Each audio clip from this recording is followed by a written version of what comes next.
ओला dock YouTube channel को subscribe करें और बेल आइकॉन को दबाना मत भूलें। बिस्मिल्लाहिर्रहमानिर्रहीम।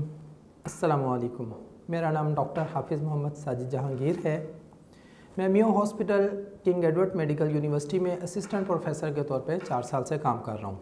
मेडिकल फील्ड में मेरा 15 साल का एक्सपीरियंस है और मैं फैसल टाउन में मेडिकल एंड डेंटल क्यूरेटिव्स में जलाल सन्स के ऑपोजिट वहाँ पे प्रैक्टिस करता हूँ।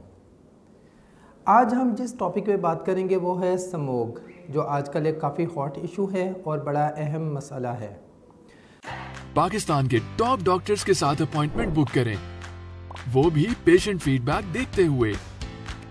लाखों लोगों की तरह पाकिस्तान के सबसे बड़े डॉक्टर नेटवर्क का फायदा उठाएं और आज ही ओला डॉक ऐप डाउनलोड करें। ओला डॉक, डॉक्टर का अपॉइंटमेंट आसानी से। स्मोग होती क्या है कि जब भी हवा, गाड़ियों से निकलने वाले धुएं, इंडस्ट्रियल प्लांट से जो निकलता है धुआं, उससे या केमिकल से मिलती है तो स्मोग बन जाती है। कुछ साइंटिस्ट इसको ओजोन की ही एक शक्ल कहते हैं। अब ये अक्टूबर से दिसंबर में आम तौर पे ज़्यादा होती है।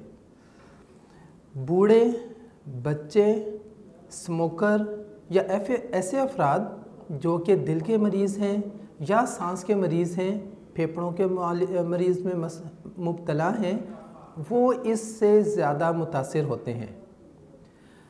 अब ये डायरेक्टली आँखों को और सांस की नालियों को इफ़ेक्ट करती है। इसकी अलामात में आँखों का जलन होना, आँखों से पानी निकलना, आँखों में ख़ारिश होना या सांस के मसाइल, मसलन कि खांसी हो जाना, ख़राश होना गले में या सांस का प्रॉब्लम ज़्यादा हो जाना, ये कॉमन या आम अलामात हैं। अब इससे बचने के लिए ज़रूरी है कि हम घर से कम बाहर निकलें।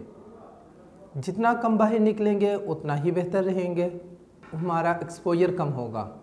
मास्क लगाएं, आँखों में पानी डालें, दिन में 4-5 बार गरगरारे करें और नाक में पानी डालें। ये हमारे लिए बहुत एहतियात की वाली बात हो जाएगी कि हम इस एक्सपोजर से बच सकें, ताकि जो भी केमिकल्स हमारी आंखों में या हमारे सांस की नाली में जाएंगे वो हमारे लिए, उनसे हम बच सकेंगे गरारे करके या आंखों में पानी डाल के। और हमें चाहिए पानी का भी ज़्यादा से ज़्यादा इस्तेमाल करें।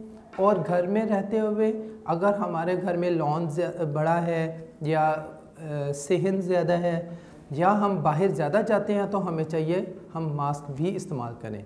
और ये पानी ज़्यादा से ज़्यादा डालने वाला आँखों में और गरारे करने वाला मामला हम दिन में 3-4 बार ऐसे भी कर सकते हैं। जब हम वज़ू करते हैं तो बड़ा अच्छा ही हमारे लिए ये होगा कि हम नमाज़ अदा करें।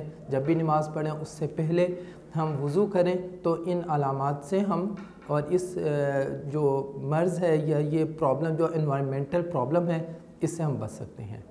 और जब भी किसी को भी ये प्रॉब्लम हो तो उसको चाहिए कि अपने करीबी डॉक्टर से रब्ता करें अगर अलामात ज़्यादा हैं तो, या फिर अगर आप मुझसे कंसल्ट करना चाह रहे हैं तो नीचे दिए गए नंबर पर रब्ता करें या ओला डॉक ऐप के थ्रू आप कांटेक्ट कर सकते हैं। शुक्रिया।